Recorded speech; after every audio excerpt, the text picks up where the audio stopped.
अस्सलाम वालेकुम।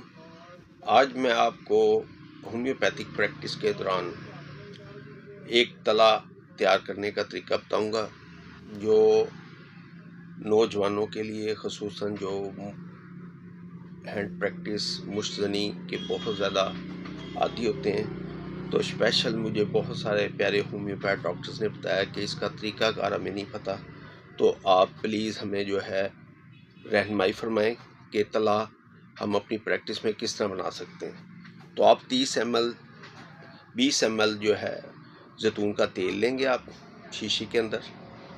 तो आपने क्या करना है कि इसको आपने खोल लेना है, ठीक है जी।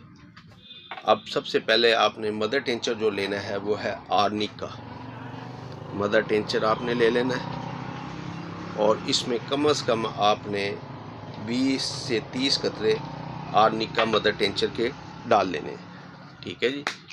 दूसरे नंबर पे आपने लाइकोपोडियम मदर टिंचर लेना है, उसके भी आपने 20 ml के अंदर कम से कम भी 30 ड्रॉप्स डाल लेने हैं। फिर आपने तीसरा मदर टिंचर एग्नस कास्टस लेना है, उस के भी 30 कतरे आपने इसी तरीके से ऑयल में डाल लेने हैं।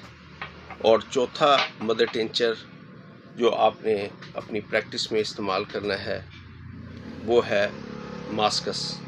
अगर मिल जाता है ठीक है, नहीं तो कोनियम मदर टिंचर्स के भी 25 से 30 कतरे आपने 20 ml जैतून के तेल में डाल लेने हैं। तो कम से कम भी 120 कतरे जो है वो हमारे पास मदर टिंचर के होंगे और 20 ml जैतून का तेल होगा। उसको बनाने के बाद आपने इसको जब भी इस्तेमाल करना है मिक्स करके 3 से 4 कतरे इस्तेमाल करने।